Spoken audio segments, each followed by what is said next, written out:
Hello and welcome to today's video. Today we're going to be talking about age gap relationships, specifically going through warranted criticism versus unwarranted hate. This is a really delicate topic, so in the spirit of that, I want to be really specific about exactly what I'm talking about here. We won't be talking about relationships where the man is younger, and we also won't be talking about relationships where both people are the same sex. We're going to be specifically talking about heterosexual relationships where the younger party is a female, the older party is male, and of at least a 10-year gap, but generally I'm probably talking about bigger age gaps than even that, into the 20s or 30s. Now, I'm going to make this even more specific and identify a category A and a category B. Category A is where the younger party was not an adolescent, but a full-grown adult with the ability to consent. And category B is where the younger person was an adolescent or even kid when they initially met the older partner. The older partners tend to be family friends, neighbors, teachers, etc. I hope you can see that there's a pretty big difference between those things, one with consenting adults and one where there is potentially grooming. I make this distinction because I believe that category A is really given a bad name because of the existence of category B type people. So first, I want to get through category A and break that down a little bit. So one of the first things I want to bring up is stereotypes. So there's three main stereotypes that these people have to often endure and go through. The first being the gold digger. I think we've pretty much all heard of this one, which is of course where the assumption is made that the woman is only in the relationship for the money and not out of genuine love or care and things of that nature. The next stereotype being that the woman has daddy issues and that they're using this relationship to fill a void or cope with not having a dad or cope with a negative relationship with a dad, etc. And the third negative stereotype, and probably the worst, is the predator. I believe that this one comes from the category B people and leaves category A people with a bad name. This is where, of course, the older male is seen as a predator, preying on these young women, potentially being attracted to minors, and everything that goes under that umbrella. Category A relationships are really not different to any ordinary relationship that you or I might find ourselves in. In these relationships, it still has the key ingredients of trust, love, common goals, common values, life and world view, and so on. Now, of course, they have some very unique things that set them out. So having a really big age gap or generational difference can make the two people see differently about perhaps a lifestyle or values, given how things have changed, and obviously they would have been raised in very different times. But like any relationship, they still will communicate and talk these things through as you or I would with our partner. And similar sorts of things can be seen as well in areas like interracial couples or any couple where one party or both parties come from very different places in the world, whether that be socioeconomic, racial, cultural, education. There's a lot of things that can make us really different. And for these couples, it's just very physically apparent what their differences are. And I do just want to say that there are three common struggles that people in category A age gap relationships face, and these things are aging together or planning long term, conceiving or raising children, and negotiation of finances.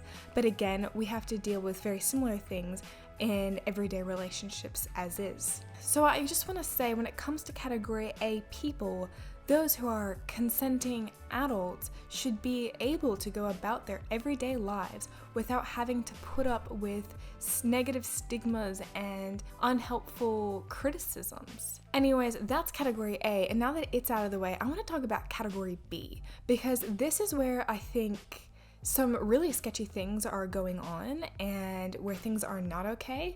And I think that they're really hiding behind this guise of being in an age gap relationship, but really that's just them putting on this mask so that they don't come across as a predator, which they definitely do come across as.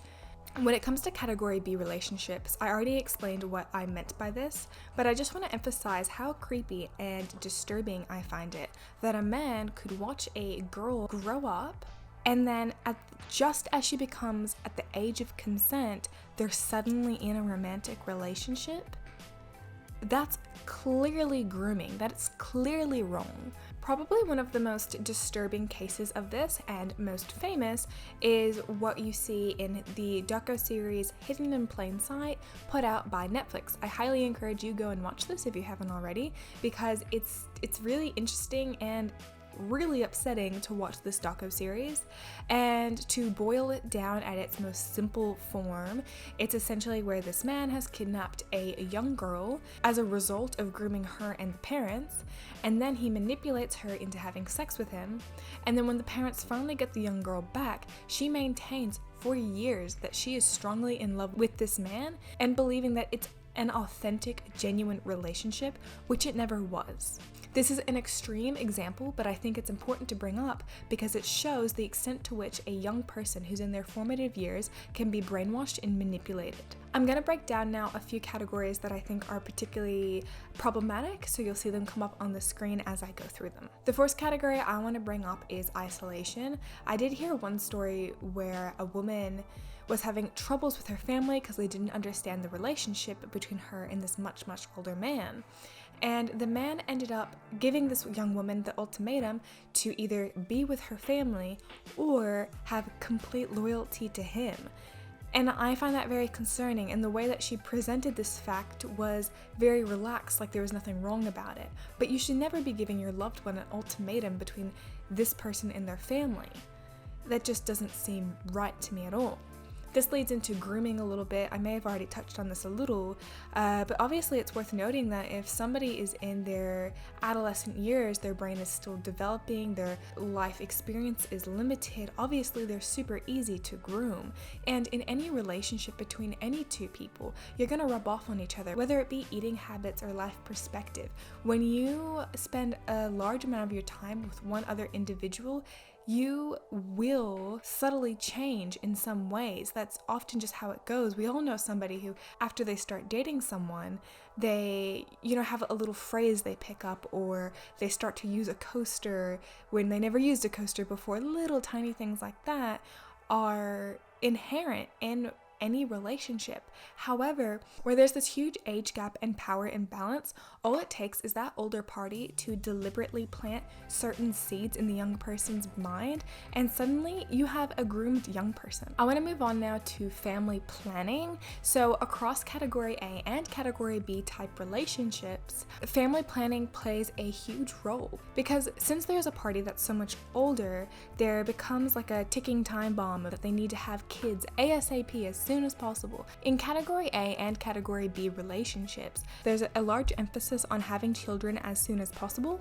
This is for two main reasons, one being the male's fertility, and the second being the man's age and aging. Obviously, he wants to be there for as much of the potential child's life as possible, so of course he wants to have a kid as soon as possible. In category A, you have two consenting adults who can handle the situation, who have not been groomed, and then there is category B, where you have people who potentially have been groomed, and this is a huge choice they can't take back.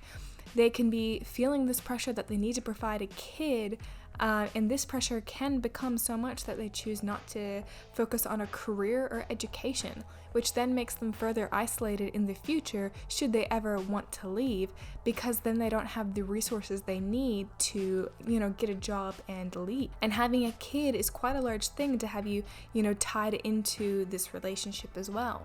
I really feel concerned for the young women who potentially haven't taken the time to reflect on whether or not they even want kids, let alone having them straight away and very quickly into a relationship as well. Anyways, I'll move on now to life experience and the huge disparity there is in life experience in these relationships, whether you like it or not. The older party has 10 or 20 or 30 or more years of life experience. Those are years where we gain a lot of knowledge and wisdom about the world. So now I want to bring up a couple of Reddit posts that I had read on our age gap, and there were two right off the bat that made me feel really concerned. The first one was a 19-year-old girl who had never had any relationship before whatsoever.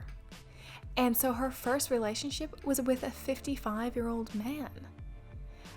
You know, maybe I'm wrong here, maybe I'm just too traditional, but I think that an adolescent should be in a relationship with another adolescent. I read another post that was an 18-year-old girl who had met a 42-year-old man, but she'd met him when she was only 17, and this man maintained that he wanted to have sex with her when she was only 17, and he tried to pressure her into this as well. But she did maintain that she wanted to wait till she was 18, which they did wait. But I find it extremely disturbing that a 42-year-old man has those sort of interests for a 17-year-old girl. Not only this, but he seemed to be a fairly wealthy man, and she came from a poor background, and he began to give her lots of money and luxurious things, knowing she came from this poor background. Now, to me, this seems like a very classic case of love bombing, which is a huge red flag in toxic relationships. But for a 17, 18-year-old girl, how are you going to pick up on that? Many people don't have that knowledge. I only obtained that in the past year or two.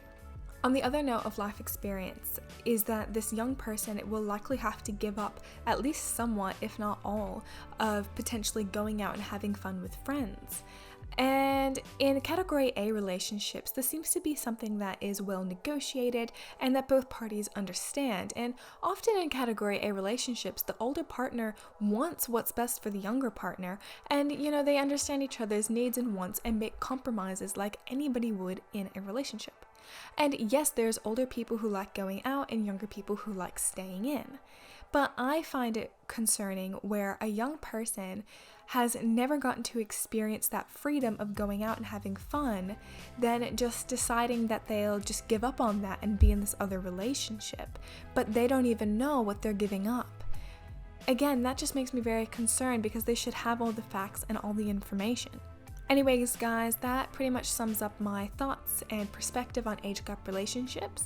There is so much more you could say about this topic, and if you wanted, you could get really, really specific about maturity levels, exact age gaps, exact ages they were when they met. Every relationship is different, so every case is going to be different. But I maintain that if you know someone when they're a child or adolescent, and then you end up dating them right at the age of consent, that is inherently creepy and weird. However, for people in the Category A relationship, where they're just individuals in love, living their life like many other people live their life, but then have to deal with all these negative stigmas, well, that's not fair either, because just because you might find something weird or uncomfortable to look at doesn't give you the right to make them feel lesser than. Anyways, that's enough of this. I hope you enjoyed today's video, got something out of it. As always, I'm going to leave reading down below and links to things if you want to do your own research and learn a bit more. But as always, please like and subscribe and leave a comment on your thoughts. When you like and subscribe, it actually helps me a whole lot, and the beauty of subscribing is that you can always unsubscribe later if it turns out you actually didn't like my content. Anyways, have a lovely rest of your day and or evening, and I'll see you next week.